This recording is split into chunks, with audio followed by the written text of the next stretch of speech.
Clue. Why is it sounding into who?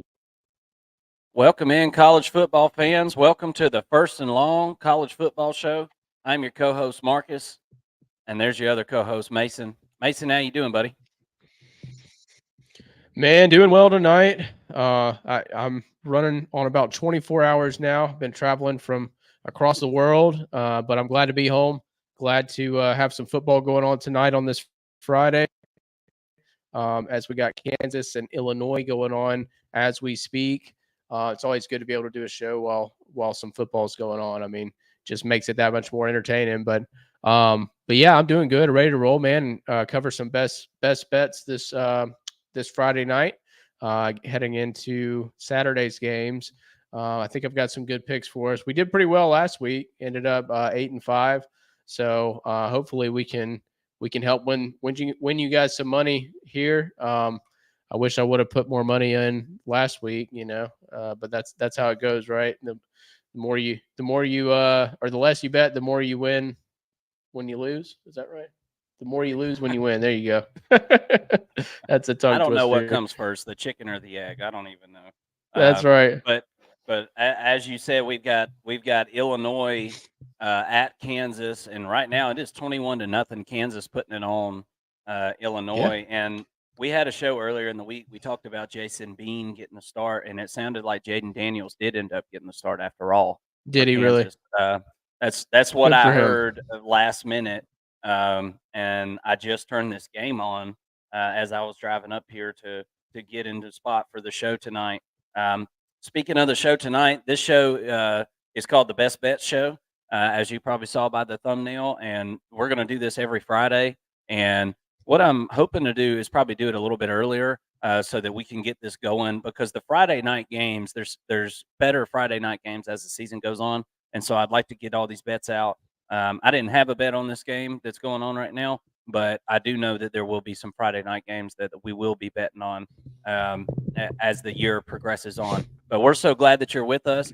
And look, I don't even know you, people that are watching, more than likely. But I'm going to ask you a favor already in this short term relationship that we've had. I'm going to ask you to go ahead and like the video and subscribe. We're just a couple of little guys, so do your part and help out the little guy. I mean, for God's sakes, I mean, just don't kick us while we're down. Just go ahead and give us the like, give us the subscribe. You're a college football fan, and that's what we're bringing you is college football news from Power Five conferences, coast to coast. Um, and all the conferences might actually be coast to coast before it's all said and done. But I digress. Thank you so much for joining us on this Friday night. And we're going to get into our best bets here. Mason, uh, I've done my begging and groveling for likes and subs. So, would you like to lead us off? Do you got a pick that you really like? And I'm gonna throw Yeah. I'm gonna throw us the lines on the board here, and let's do this thing, man. Let's go 1-1. You get one, you do one, I'll do one, and if we got one in common, Yeah. then I'm or if you've got cool one with that that. contradicts the one that I have, I want to know, and so that way we know we got a lock fight going on. Right on. Right on. And just to add to the whole sub thing that you just mentioned, guys, it's already first and long, right? Give us a false start. Give us a little bit of headway here, right? It's first and Yep, long. We're starting behind the chains here. We need some that's the help. whole We point. need some help from you guys. All right, but starting off, all right, we got at 12:05. You can see there Notre Dame and NC State. It's going to be a great game. Emery's actually my daughter. She's got soccer at noon, so I'm gonna miss this whole first half, which is a real bummer. But yeah, Notre Dame, I'm pretty big on this year. I think that they're gonna do really well. I really like what Estime's been able to do in the run game. I love what Sam Harton's been doing in the passing game. They've got a hell of an offensive line. They look to be, at least serviceable on defense. Wait to see. I don't think they've really been challenged on the defensive side of the ball yet. But NC State's going to look to do that, and I think they're going to have a really, really tough time with it. And so I've got Notre Dame and the 7.5. I think that they'll be able to cover that. The 49.5, I really want to make a play there too, but it's a really good number. And a lot of the totals I noticed this week were pretty spot on. So I don't have any plays on the totals. I don't either. But Yep. yeah, I just thought, man, this is it's so volatile. Whereas last week I think I had 2 that hit. So anyways, I've got Notre Dame minus 7.5, and I'm gonna take that one to the bank with me. I feel pretty good about it. Yeah, I like that pick. I think that's probably going to hit for you. Honestly, the more I think about it, Brennan Armstrong came over. I think it was from Virginia, and he's playing Mhm. quarterback for NC State this year. And NC State got into an absolute rock fight with UConn last week, and I know that UConn is trending upward, and I understand that. But some people had NC State as like a dark horse ACC contender, and I just absolutely at this point in this, I know a lot of people said that preseason they didn't get a chance to see Florida State, but we had a decent idea of what Florida State would be. Um, and I just don't see it. I don't see NC State. I don't see them making a push in the ACC this year, and I don't see them uh, being able to you know make a big push on that Notre Dame offensive line or push that Notre Dame defense to the brink either. Notre Dame seemed to have a really good running defense whenever they played Navy. That's some of the lowest yardage I've seen given up to Navy. Um, Right. with that triple option. So and look for number 8 on that Notre Dame defense. He looks a lot like a Chuck Palomalu with the hair flying, Troy. and yeah, or Troy Polamalu. I'm sorry. Yeah. Um, he is mean as a snake, and he's going to get plenty of chances to hit NC State running backs and Brennan Armstrong. So I'm looking forward to seeing that. I want to see what Notre Dame's about, man, because I think this offense is really good, and they're one of the few teams in the country that's played 2 games. Yeah. And I think NC State's actually going to really like test them. Like I really do. I just think that they'll pull away late. Is kind of the way I feel. I think they're going to lean on them and grind a little bit, but I do think this will be kind of a bounce back game for Brennan Armstrong and NC State. But yeah, not to cut you off. I don't think that NC State's just some pushover. They're going to run up the score on, and it's going to be a 28-point blowout. Right. I don't think they're a pushover, and I think this line shows that. But I believe that Notre Dame can beat them by 14. I don't think I think they're a good team. They're not a great team for sure. I know this to be true. Notre Dame feels like a veteran team, Yeah. and I think it starts with Sam Hartman, being the veteran quarterback, but they just feel pretty polished already, And we do have a score alert. Illinois did punch one in. It's 21-7. Kansas ball driving with 35 seconds left in the first half, and just got out of bounds to stop the clock. With all that being said, let me go ahead and take it on to my first best bet of the week, and I'm going to see which one pops up here first. Actually, honorable mention here. I want to just say this. We met earlier this week and had a show and did our week 2 predictions. And we looked at these lines, and it's kind of contradictory to what I'm hearing in the national media. So Nebraska at Colorado, whenever we talked the other day, the line was what, 3.5? I think it was at 3. Yeah. I believe it was 3. It's down to 2.5 now.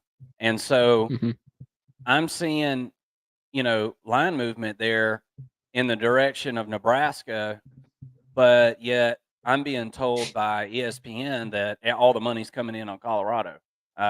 Yeah. So I'm and I don't know. This is kind of interesting here. I'm not understanding what they're talking about with this line movement. That doesn't describe what's being told to me there. But with all that being said, I'm going to stay away from that. 2.5 is not meeting my eye like it was the other day. 3 was what I was looking for, and 3 I felt good to at least get a push there. But I don't like 2.5. Yeah, I agree. So my first pick is going to be Texas A&M -3. I like Texas A&M to beat Miami by a touchdown at least here. The total is 50.5 over under. Look, and you know what, people, I'm going to tell you right now, if you just have a feeling about Miami, and you pick them on the money line, then take them on the money line. I'm not telling you that I'm right. I'm not telling you that, but this is one of my best bets of the week, and this is one that I feel obviously good enough to bring on the show. So I'm putting my reputation here. I won't be going anywhere. I'll be back on the show next week. So you can comment and holler at me if you want to. But I'm taking Texas A&M. I like the trajectory of this offense. There's surprisingly, after watching them last week, there's a nice arsenal of offensive weapons on this team. Evan Stewart is emerging as a very elite wide receiver. I'm struggling now to figure out what team he wouldn't be wide receiver one for in the SEC. He is definitely one of the best receivers in the SEC right now. And we still here with him, so that's what's impressive. He's only a true sophomore.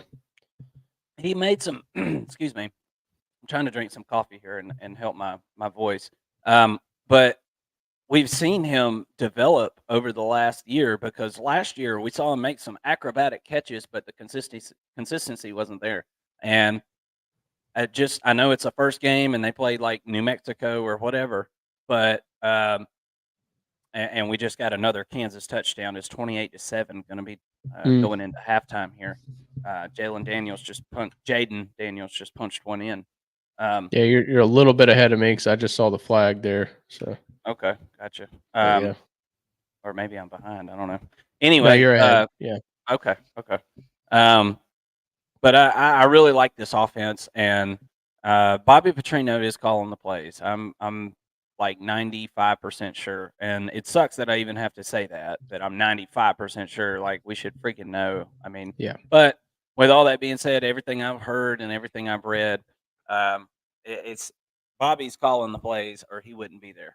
And I like this Texas A&M team. They always seem to have a pretty decent defense. We're going to see a little bit more of that. I'm interested to see how that secondary and the linebacker core, play together against this Miami team. It's going to be an interesting game. You had two teams that woefully just had a woeful season last year. I mean, expectations were through the roof, and they couldn't really have done worse. So it's put up or shut up time. Whoever doesn't win this game, it's time, shut up and back to the drawing board. So very, very interested to watch this one at 3:35 p.m. on Saturday. Yeah, this game, it actually feels like somebody like Matt did a matchmaking from last season and said, hey, this would be a great bowl game, but we didn't get it. Like, this feels like two teams with a similar story, similar similar expectations from the fan base year in and year out. I think that it like you said, it's put up or shut up for both teams. I've seen a lot of questions going around on this game about, who needs it more, well, I mean, I'm here to tell you it's Jimbo Fisher, because he's had more time. He's been sitting on the pot for longer than Mario Cristobal over there in Miami. It's only his second season. So I think that Texas A&M should win this game. I was actually I do have Texas A&M at -3. I was comfortable taking them at -7. So up to that point, I feel pretty good about it. I think Texas A&M. Yeah, it is. I've got Texas A&M at -3. Yep. All right. We've got some. Yeah, the crowd is happy about that. That's right. We got a lock, ladies and gentlemen. Hopefully, we don't get a slap in the face, because that would be funny. Anyway, I got a soundboard over here, and I'm pretty juvenile, so sorry about that. But yeah, man, we got some unity early on in the Best Bet show, and that gives me a warm, tingly feeling inside. And I'm going to be betting this one at the window whenever we get off the air. Right on. If we can scroll scroll back up, we did pass one. I've got Utah at -7.5 over Baylor. Gotcha. Plain and simple, I did not like what I saw from Baylor last week. I mean, it's pretty obvious, right? They lose to Texas State. This is just not what I expected to see from Dave Aranda's team, and it wasn't like, they made a few mistakes and had a muff punt and 3 interceptions. It wasn't like a super. I mean, it was a sloppy game, but it wasn't. It didn't seem like anything happened other than Baylor got beat. Yeah. I don't think that there was any one play or a handful of plays even that you take out and Baylor still doesn't get beat. I think that Texas State looked like a better program to me. So yeah. So for that reason, I'm and on the contrary, I really like what I saw from Utah against Florida without Cam Rising. So Yeah. I just think that this. I think I saw that he was questionable still. I'm not. Yeah, I didn't know. 100%. When I was looking at my daily fantasy lineup, which we'll get to later in the show, I did see him, but I'm getting him confused with someone else. I can't remember if he's doubtful or questionable. But anyways, they were still asking over 8,000 for him, for his salary. So there's a pretty good chance he's going to play. It seems like, but we'll see. I'm not basing anything off of that. Regardless, I mean, even with Barnes in there, I feel like they're a pretty good program. They're still a pretty good team, and they're going to be tough to beat. Nate Johnson's pretty good too, man. Yeah. So I mean, I feel pretty comfortable with this. The 46.5, again, that's just a number where I don't know how this is going to go. I mean, Baylor could probably lay an egg and score like 7 points and the under hit, but maybe their defense steps up too, and Utah scores 21, but it's 21 to 21 to 10 or something like that, and they still cover. So yeah. I feel pretty good with the 7.5. But what do you think about that pick?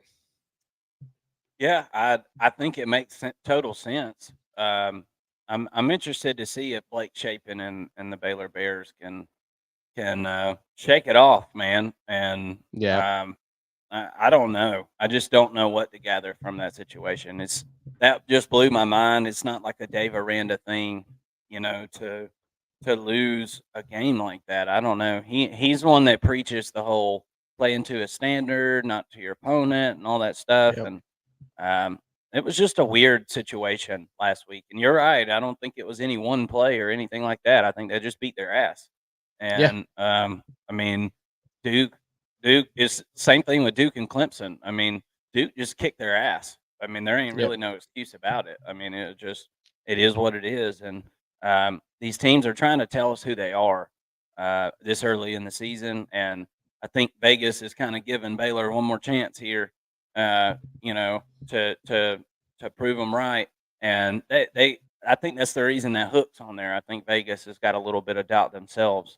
Because it's a 7.5 point spread. I think they're kind of adjusting for that and giving themselves a little out right there. But with all that being said, like Barnes and Nate Johnson, I think are a pretty dynamic duo at quarterback. And Utah used 2 quarterbacks pretty well last week, as Nate Johnson had a nice touchdown run. And that guy's really, really tough to get on the ground. So I like that pick for sure. Well, I don't have to scroll far. I think I just saw it. Where did she go? There she blows. It's the Cyhawk meetup. It's the corn. You're gonna go there, huh? I'm going there, baby. And I'm going to go to Iowa in real life one day. And I'm going to get all immersed in it. I'm going to lose cell phone service. I'm going to shuck corn. I'm going to do all that stuff. But for now, I'm just going to have to shuck corn at my own house. And I'm going to take Iowa State and the 3.5 points. This game right here, historically, it's just a good game every time.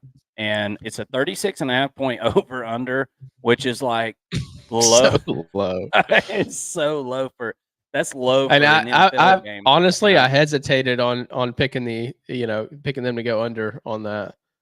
I think there's a good shot to go It's under. like, I really do. I like think if that I had to somebody make a play, could. it's under. Yeah, yeah. I think somebody could definitely win this game, 13-10. Like that wouldn't surprise me Yeah. at all. And for that reason, I think this game's going to be won by 3 points, one way or the other. And I don't think Mm. it's real. I don't think it's real. Known by anybody that Iowa's going to be able to just go out there and take care of business. And Iowa State, I think this is a perfect situation for them to just be a snake in the grass and jump up and bite Iowa in this situation, getting them at home. And you know how that environment is, man. I mean, that's a brutal place to go week 2 whenever everybody is, likely undefeated every time when they play in week 2. All the fans are delusional, man. They think they're winning a national championship. No reason not to show up and support the Cyclones. So I am going to the Corn War, and I'm taking the +3.5. Give me the Iowa State Hawkeyes. Oh wait, I like it. Cyclones. Cyclones, but yeah, I like that even more. They're gonna kill me online. They're gonna comment and be so fucking pissed. I just said that. Hey, as long as they comment, right? Well, they do this Cyhawk thing, and it's got me all confused. What is a Cyhawk? Yeah. Is it a Cyclops hawk? Is it a one-eyed Iowa bird? It's a I don't know. it's that, and it's a hawk that creates cyclones everywhere it goes, and it just like Wow. stirs up cyclones in the Midwest. It's just stirring up like dust cyclones. That's what I'm thinking. That's what a Cyhawk is. A powerful being. Quite for an sure. imagination out there in Iowa. That's right. But yeah, I do like that pick. If honestly, I would be on the other side of it personally. Gosh, it's just tough for me to. I don't know. I like it. It like you said, This is a principal play. This is not a play on Iowa State. This is a principal play. I get it. I get it. It's a tough one. I'm staying away from it. That's why I was really surprised that you played this one when you first went there. But it is such a good game. Hard not to give it a mention at least this week. But if you'll scroll down to 405, I've got Marshall and East Carolina. Not a typical play for me. These aren't two teams that I know really well, but I know that Marshall's got a really good rushing attack. And so, and up against East Carolina, I saw that their rushing attack's pretty bad. It's like really bad. So I'm gonna assume then that Marshall is going to just power over East Carolina. It's going to be a pretty close game up until late, and I think that they're going to run away with this one quite literally. I think that they outrush them by about 100 yards or so, and I think that Marshall's going to end up covering. So give me Marshall at -3. Marshall at -3. That's pretty sick. It's a little sicko. I mean, I'm not like, freaking Bud Elliott over here, but I can study some numbers too and give you a few metrics. But you'll do. Yeah. You got kind of like the Bud Elliott thing going on. Just minus the wandering eyes from screen to screen. He looks like one of those cuckoo clocks that goes back and forth. I love Bud though. He's a hoot and a half. I would probably be like that if I would invest more money into my screens, because right now I've got one screen, and so when my eyes are here, I'm watching the game or highlights, but when I'm back here, I'm doing computer work and stuff like that. So, but one day I'll have a little quad monitor system. And then I'll also have the AI, the weird AI that you can get now. I don't know if you know about this, but you can purchase AI that will adjust your eyes to where no matter where you're looking, it always looks like you're looking at the camera, even though I could be looking at the screen up here, but my eyes would always be fixed. Apparently it's super creepy, but Yeah, That's so give you weird, like dude. some googly eyes, on your on your face. But Eventually, we're just gonna record ourselves enough hours, and then it's gonna be like, "All right, we've seen enough of you. You just tell us what to say, and we'll make you yeah, say it on a." and then it'll be like, well, we already know what you're gonna say, so we're just gonna run with it. So I'm gonna take this one to the Ole Miss and Tulane game. I am liking what I'm seeing from Ole Miss and uh, the Fighting Lane Kiffins. I love this running attack. I don't think Tulane is good this year either. They lost a pretty decent amount on that team last year and are showing a propensity to give up some rushing yards, and that's going to be a problem. That's going to be a big problem this weekend. And I don't think you're catching Ole Miss sleeping. And last year, if you caught Ole Miss at the end of the year, you felt pretty good about it.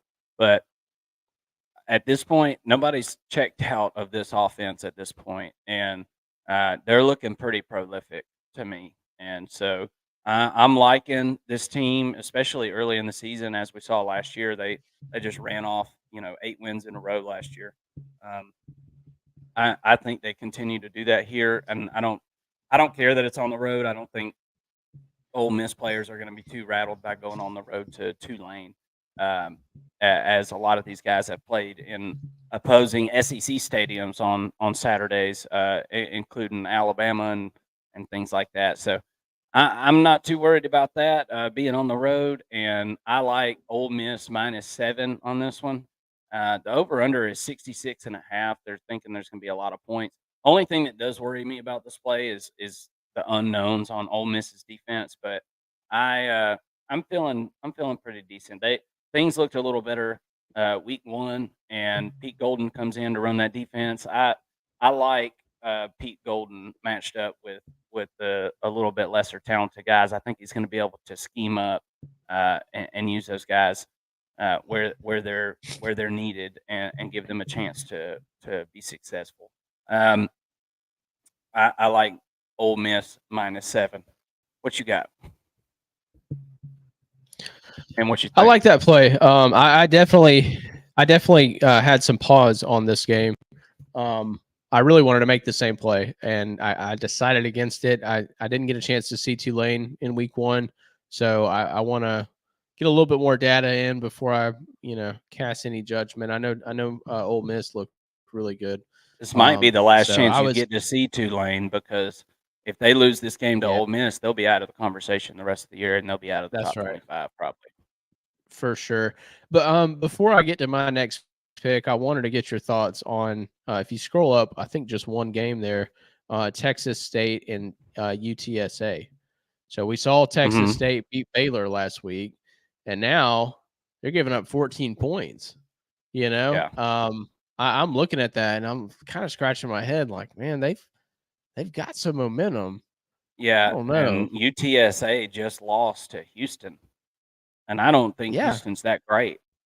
I mean, I don't know. I don't think if well, Houston and Baylor, I think, will play each other this year, but I'm when they do, mm, I think I'm picking Baylor to win that game, yeah, you know? absolutely. And you can't. And I mean, as you know, you can't always just say like, "Well, this team beat this team, so this team should beat this team." But obviously, it doesn't work like that. But at the end of the day, I mean, I had high hopes for UTSA, which is why I'm kind of like, maybe they just laid an egg against Houston. I'm not like going back to watch the tape on that or anything, but um, it definitely gave me some pause because I do think that Texas State is a really good football team, and with TJ Finley, transferring in, I think, and those receivers, man, they got some ballers out there making Yeah. plays. Seems like Um, the offense fits him really good, and that's what I'm hearing this week is that he's finally in a situation that benefits him. yeah, yep. So this is one where I'm like, at plus 390 on the money line, that might be a fun play, honestly. Yeah. Yeah, But that would man, imagine hitting that bad boy. Mm. yeah, right. All right, so for my next play, I've got Oregon. I'm not sure what time that's at. We can scroll down. Find it. That's all right. There it is. There it is. 7:05 Oregon, p.m. Texas Tech. Oregon's -6 here. So, we saw Texas Tech last week. Didn't look great, right? Not what we expected from Texas Tech at all. So, on the contrary, I mean, Oregon did the damn thing and 4 points last week. Hey, real quick, I wanna throw something in there real quick before you give me this pick because I don't know which way you're going with this, but I'm very interested to know. But did you hear the radio interview from the coach of Portland State who played that? For those of you that don't know, Portland State is the team that went to Oregon last week and got beat like 81-0 or something. Yeah, it was whatever it was, 84, something like that. Yeah, 84-0. It's a lot, dude. Did you hear that interview? I didn't. No, it's the first I'm hearing of it. Oh my God, this is an all-time thing, and I'm probably gonna put it in like some kind of title for us or something. I mean, it is gold. They asked him how the team, was feeling after the loss, and if there was any injuries or anything that were going to loom into the following week. Well, the coach, kind of not in a joking manner, but he was, he gave a good interview, but he said, yeah, got a couple of guys dinged up. Had one guy had his ear ripped off. And oh my gosh, DJ stops him and says, whoa, somebody's ear ripped off. He said, yeah, we had a guy had his ear ripped off.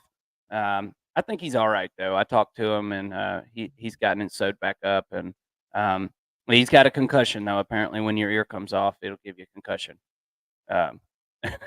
Real low key like that, man. And it was just the best thing. And the next show we have, I'm going to have the recording and I'll play it for you guys.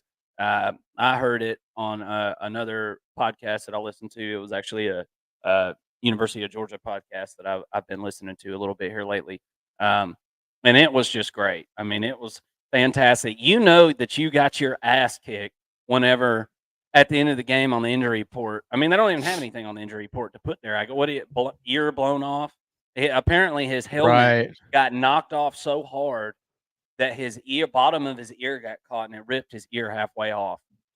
That's how hard he got hit. I mean, they just absolutely vandalized these people's lives. I mean, they beat the hell out of them, dude. Yeah. Imagine. So that was something really interesting and hilarious. And maybe I'll make a short with it or something like that. But that's radio gold right there, man. But carry on with your pick. I'm interested to see where you're going. Well, that makes me feel a little bit better about my pick because I thought you were going to give me some bad news about it, and but I'm leaning Oregon, and I think that they're going to cover the 6 points against Texas Tech, who just looked really bad. They did not meet expectations in week 1. They should bounce back. But 6 points is not a whole lot of a margin there. I just think that Oregon's ahead of them at this point, and I think that they're going to be able to win this one at Texas Tech pretty decidedly in a late night game. But it was unfortunate to see Texas Tech go down like they did against Wyoming. I'm not over here saying that their season's done. They may very well go in and win the freaking Big 12 for all we know. But as of right now, I just think that Oregon's that much better of a team. And I think that Bo Nix is going to just pass the ball and throw all over these guys. And I think it's going to end up being like a 20-point win, in my opinion. But, maybe a little bit closer late. But I think Oregon's going to be able to win this one pretty decidedly just based on where the teams are at right now. So give me Oregon -6. I was that close to pulling the trigger on that same pick. This line, I probably should play it because my gut is just like that just doesn't seem right. I mean, from what we saw. Yeah. I just would have expected Vegas to adjust to this a little bit, I guess. I don't know. This seems interesting. I'm going to stay away from it for now. I'm going to give Oregon another week to show me what's up, and Texas Tech to give me another week to show me what's up, because I had Texas Tech, going like 8-4, and I had them ranked just inside the top 25 in my preseason. But man, didn't look good, and did not have them obviously losing the game to Wyoming, so that affects my win total for the year. They've got to get one somewhere that I wasn't planning on to be able to get to that 8-4 point. So I'm not riding high on the Red Raiders right now, that's for sure. But a little scared off by them being a home dog at 7:05 in prime time there. I'm going to go back up here. I think we missed my next one. Yes, we did. I talked about in the predictions for week 2 that Brent Venables and the Oklahoma Sooners have got to put a whooping on SMU. I think they need to come out, and I think they realistically can beat this team by, I really feel this way, 21 to 28 points. I really feel like they can beat this team by that much. They look good. They look really good. They did look good, and the more time goes on that Brent Venables isn't at Clemson, the more I start to think, okay, wait a minute, was he like their Kirby Smart from Alabama? Yeah. I mean, and I'm not comparing the two, because Alabama has won a title since then, even though it was 2020, and that doesn't really count. But well, it was with his players, though, with Kirby's players. But I digress. Yeah. Well, hey, you got somewhat of a point there. So, but I digress as well. We won't go down that rabbit hole at this moment. But I just like Oklahoma to come out and lay a whooping on these guys. Oklahoma has got a chip on their shoulder. I think the defense is going to play a little bit better this year. I think they address things in an appropriate manner, and I feel like the transfer portal has shown us this year that you can plug and play some guys in your system. I'm not saying it's universal and you go to the transfer portal and it's going to solve all your problems, but it has shown us that in some cases it can fill voids, and in some cases it can be an upgrade even when you don't have a void. And I think Oklahoma hit it right this offseason, where they did lose some to the transfer portal. They gained more, and I like the trajectory of this team right this second, and I can fully see them beating this spread against SMU, hosting them at 6:05 p.m. In Norman. What you got next, buddy? And what you think? I like that pick. That's definitely the side I would lean on it. I just, I also like what I saw from SMU. So I don't know. I'm a little worried. I'm a little skeptical. Out of them. Yeah. Yeah, I think so. I think so. And, Oklahoma might score, close to 68 on their own. I mean, as well as they were able to push the ball last week, I'm just going to wait and see. I'm going to wait and see on this one. But up next, I got the Holy Stromboli, the Texas versus Alabama primetime game of the week, game of the year, in my opinion. And you've got a 7-point spread going Alabama's favor. And, I've been hot on this one really all off season, saying that I think Texas is going to win this game. What I saw from week 1 gave me some pause for sure. But I'm just going to hold true with my original gut. And we talked about this earlier in the week. But I think that Texas is still going to be able to get it done. If you could scroll down to that too, I think it's right at 7:05. Oh, but I think Texas is going to get this done. And I just have a good feeling about it. I think that Quinn Ewers is going to have a coming out game, and he's going to put his name on the map and stamp his presence in the Heisman competition this week. I think that he could win it this week if he has a good enough showing. This is the week that the voters are going to turn to. if they go out and win the Big 12 after winning this game, and if he's able to put up 300 yards and 3 touchdowns in this game, hey, he's the front runner in my opinion. So yeah, give me Texas at +7. I definitely don't think Alabama will beat them by more than 7, so I feel pretty comfortable about this play, even if Texas were to lose. It is in Tuscaloosa. It's a night game. It's going to be happening in T-Town, but I feel like those Longhorns will be coming in with some steam, and I don't think that Alabama's going to have the answer for it on offense. But that's my pick. I know you got a lean on this, if not a play, but what do you think about it? I am in unity with you, brother. I am Texas -7 also. I'm glad you stuck to your guns. I'm sticking to my guns. I'm not getting scared off by week 1. Texas wasn't showing a darn thing last week, and I think they kept it vanilla to a point where it did cause some question from people. But I've seen this before, man. I've seen this before. I watched Georgia score 13 points in the opener against Clemson in a year where Clemson wasn't even that great, and then go on to win a national championship and have a good offense. So I don't think week 1 is everything, and different situations call for different filters on that type of decision making. But I like this Texas team.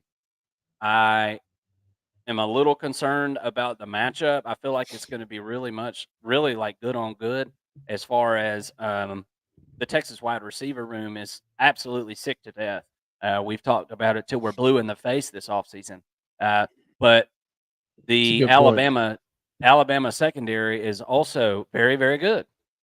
So it's going to be good on good here. And Alabama's got a couple players. And on the other side, Uh-huh. I don't know if you were going to go with this, but on the other side, I mean, Alabama's rushing attack's really good. Texas's front 7 matches up really, really well. On both sides, it's good on good. So didn't mean to cut you off, but I do. Well, I agree 100%. I like the lines of scrimmage for Texas as well. Now, Alabama's offensive line, I consider them to be top 3 in the country this year, and I'm looking. They might be the best rushing and wise. They might be the best. That Russian blocking by the end of the year, I think they very well could be the best. And I've went out and made this claim with a few close friends of mine, some Alabama fans of mine. I think Alabama leads the SEC in rushing this year.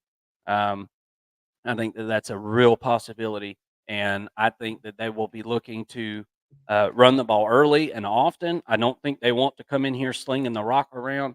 And on the other side of that, I think Texas is coming in with a full open playbook this year. Last year, there was literally about 13 plays that Quinn Ewers could run. Now, they would do different things off of those plays, but dude didn't even know who was doing what. I mean, he just knew his first progression, and that's pretty much where the ball was going to go. And Texas was able to get open in some of those situations, and Quinn Ewers was on track to have the game of his life last year before he was hit awkwardly and hurt that shoulder. So, can they protect him from this Alabama defensive line? We're going to see. Alabama's got a couple pretty good defensive linemen. One they're looking to show out this year, so I'll be interested to see him and if he can cause some disruption. But really, in all honesty, I think it's going to come down to if Texas can run the ball or not. And I actually liked what I saw last week from all the different running backs. Week 1, you're not going to stick with your hot hand all game. You're wanting to get snaps and see what you've got in other guys. This week, they're going to take the top 2 running backs, whoever's hot, they're going to get the ball. So I look to see, can you get a running back for Texas over 100 yards rushing?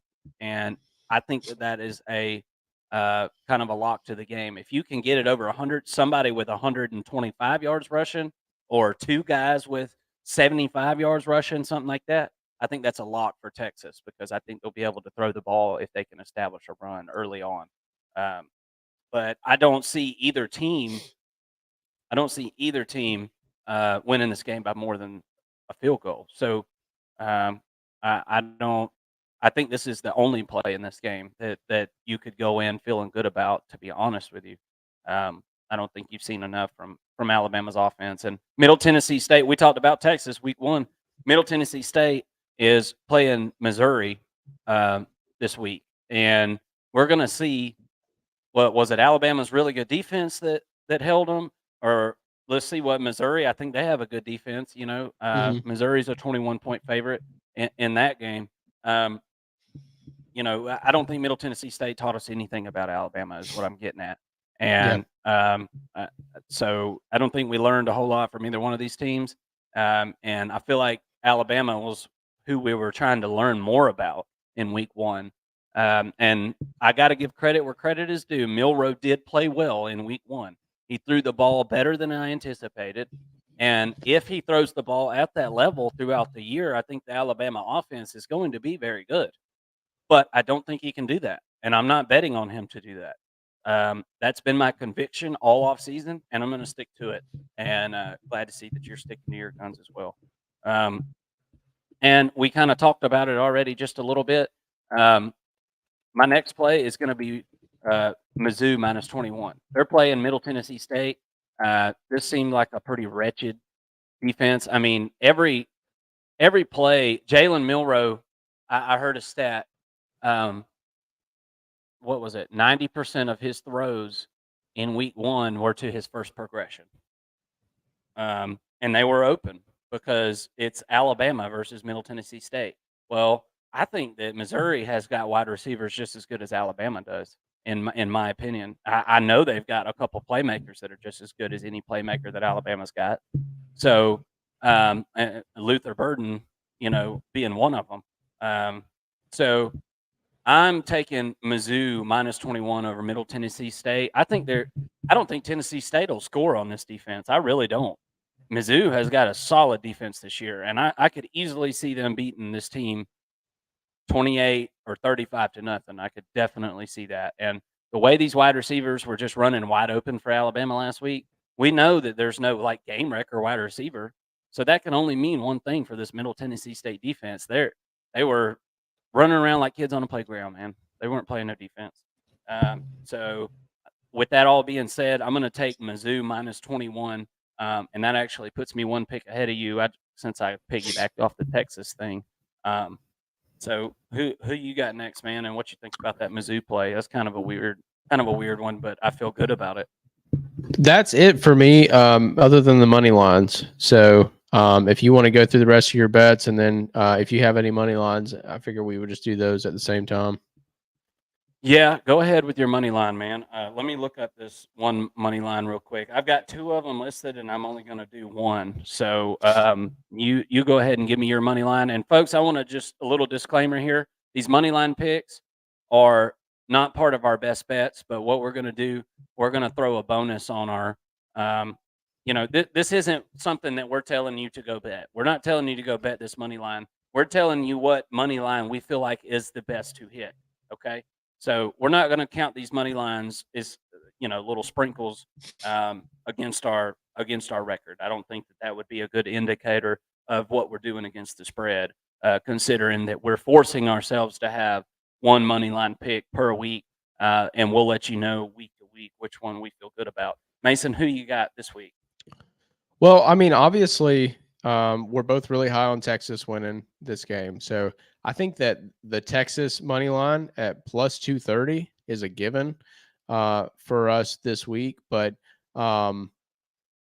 since we've already picked Texas to cover and win this game, I don't think that's it's plus 230, which is great money. So if you do feel as strongly as I do, I mean, I would definitely go and play this.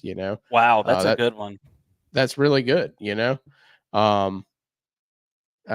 I really like that play. I think it's kind of picking the low hanging fruit here a little bit, because I think it's such an easy play, just based on where we both were all off season. So I'm actually going to give you, I've actually got 2 more. So I had 1 more pick, and then as we were looking through these games, I noticed another one that I really like. So the other one that I had picked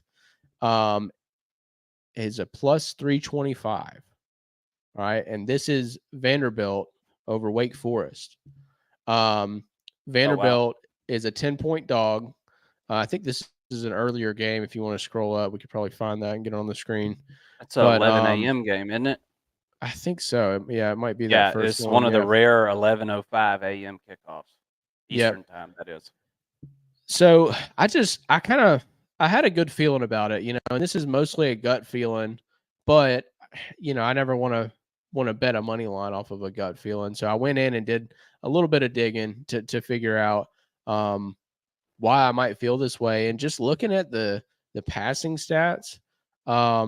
And I know we've got an extra week of sample size for Vanderbilt, but just looking at like a per game basis, I feel like Vandy does a better job of passing the football.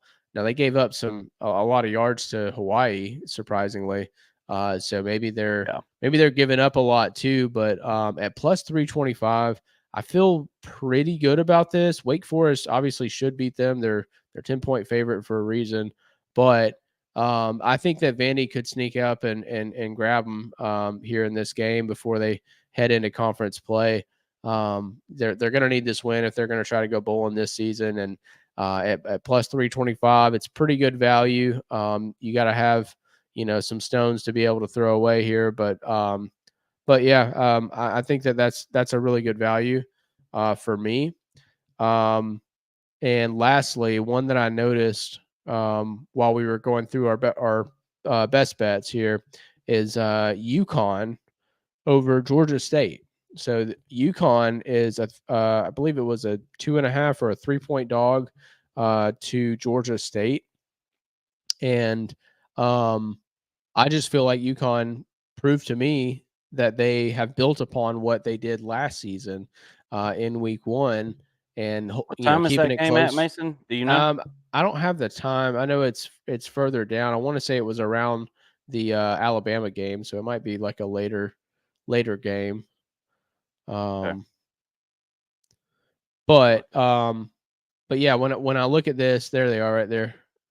Scroll back up one. Yep. There it is, 705. So plus 130. Wow. So it's a 3-point spread. Yeah, plus 130. Not a whole lot of money there on that one. Well, But, Vegas is telling you that there's a damn good chance then. Yeah, that's right. And minus 150 if you want to play Georgia State. So I just feel like this is easy money. Honestly, I think that Connecticut's or UConn's going to actually win this game, and I think it's going to be not a blowout, but I just feel really good that they win this game outright. And to me, that's pretty easy money to go up 30% on your bet. So those are my three money lines, and I'm going to stick with that. What do you think about that? And what do you have for me for your money line bet? Yeah, I like those. I like those for sure.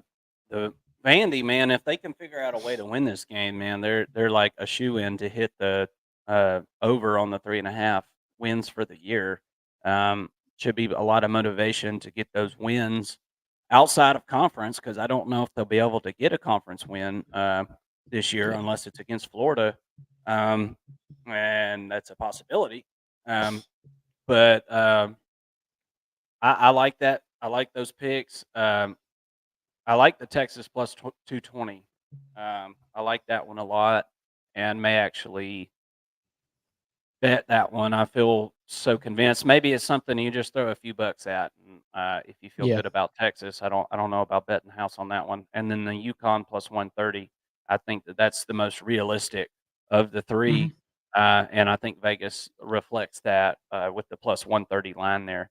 And I'm gonna go, and I'm gonna regret this because I'll be staying up all night waiting for this one. But Auburn goes to Cal at 10:35 p.m. kickoff.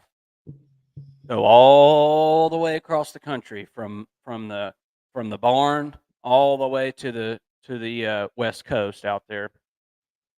And I tell you what, Cal's got a hell of a running game, man. And they're already barking a little bit. And normally I'd be like, man, I don't like that, talking crap or whatever for the game. I think they are licking their chops, man. And I think the strength of the Auburn defense is the secondary. So Safeties better get ready to come on up and be ready to hit somebody because Mr. Ott, who is the running back for Cal, had about 200 yards last week rushing. Mm. He's ready to hit somebody, man. He's ready to run somebody over, and I like Cal plus 185 on my money line. I'm going to throw a few bucks at this one. I got a feeling. I think going across the country and playing in this late game over there, I think it's going to be a tough task and a tough ask for the Barners out of Auburn and Hugh Freeze to come up with this win in his first year. I think it's going to be a good game. I almost played Cal plus 6 on the spread, but I saved it for my money line pick. And obviously, I don't think that the probability is that they will win this game, but I think that there's a pretty decent chance for sure. Wow. Yeah, I definitely saw that game, and I thought, man, I don't know apparently as much as you do about Cal at this point. I didn't get to, with them being on so late, I didn't get to see him last week, but I'm going with the yeah, trend that the Pac-12 teams are just hot as hell. That's right. And it doesn't seem like there's a bad team. Yeah. I don't see a horrible team in the Pac-12. I don't see like an elite one that's like the number one team in the country. I think there's a couple, a handful of top tier ones, but the middle is really good, and I think the lower class of that league is really good too. I talked about the other day that I feel like Stanford has stepped up. I bet you Stanford scores 30 points on USC this weekend, and that is progress, man, because Stanford has been horse crap for a couple years now. So anyway, with all that being said, I just think the Pac-12 is just hot this year, man. It's just one of those years, top to bottom. It seems really, really competitive, and I know that they are licking their chops to get an SEC team out there and host them at their place late at night. I will be watching, and actually, I think we may be on air when this one starts off. I'm not sure, Yeah. but we will figure that out. And speaking of that, folks, tomorrow we are going live. You should see that on the scheduled videos page on the live section there on your YouTube app. Come join us. Come talk to us. We're going to put the link to the show in the description. That way you can come on and tell us how we're wrong and tell us how good your team did, and you can brag or cry about it, whatever you want to do. Now, I don't know how much better we'll make you feel because we might just agree with you, but yeah, we'd love to have you on the show, and can't wait to do a live show and have some games on and be responding to those. Speaking of that, it's 31-7 Kansas. They're putting it on them, baby. Kansas Jayhawks are they're here, man, and they're and they just got an interception. Wow, they just got an interception. There's 7 minutes left in the third quarter. Kansas just took the ball with the lead, 31-7. Come join us tomorrow night. Mason, you got anything else for us? Oh, you got our. I'm sorry, you got our DFS stuff. Just real quick on that. Let's go over that. So last week, while you're pulling that up, last week did not do as well as the week one. It was pretty bad. And it always happens this way where sometimes the lineups that you feel best about just do the worst.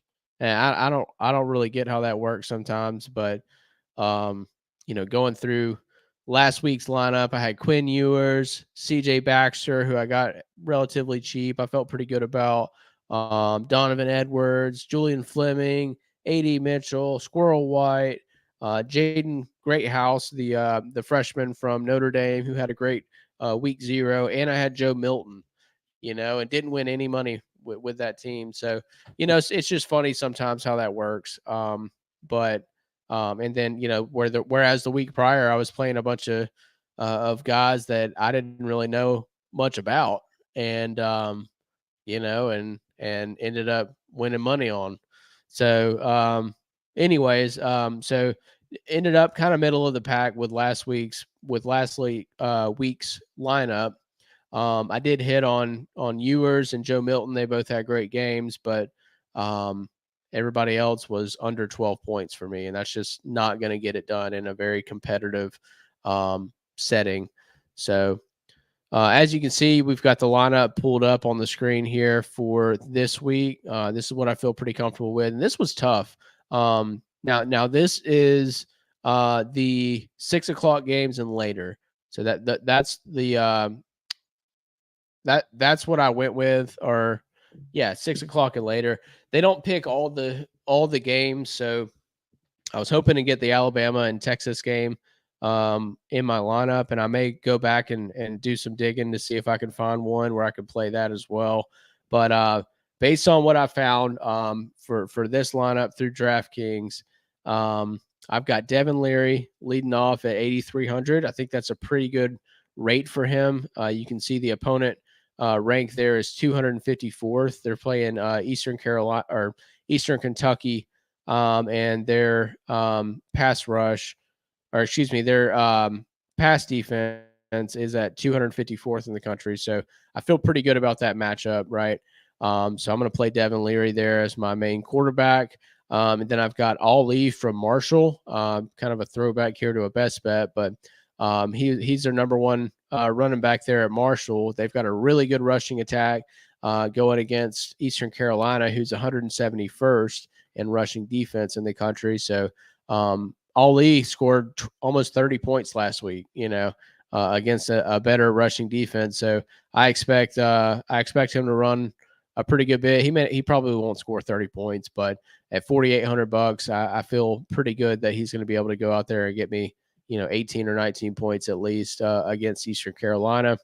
Another good running back, you got Estime from Notre Dame. Got him at 7,500. He's averaging 21.2 points. Going against NC State, who did not have a very good rushing defense last week. So they're at 185th in the country. So I feel pretty good about that matchup. Then I was able to get Travis Hunter at 7,000. So that's just kind of a enough said sort of deal there at 7,000 for a guy who might win the Heisman Trophy this year. I feel pretty good about that. Going against Nebraska, they're ranked at 139th in the country for their pass defense. I think that Hunter too, he's probably really kicking himself for dropping those two passes that he did last week. I think Deion said it best when he said, "Hey man, you catch those balls, and that Heisman Trophy sitting in your living room, this week, but you just can't let those moments pass you by." And I don't think he will. I think he'll rise to the occasion again this week and kind of bounce back from the drop balls perspective. Moving on. So my second wide receiver is Jennings out of Virginia Tech going against Purdue. Purdue is 247th in the country in pass defense. That's kind of like why I feel comfortable playing this receiver. I usually wouldn't play someone from Virginia Tech. He scored 24.2 points last week, which was really good. He's their number one receiver. And again, just the pass defense from Purdue makes me feel pretty comfortable with this.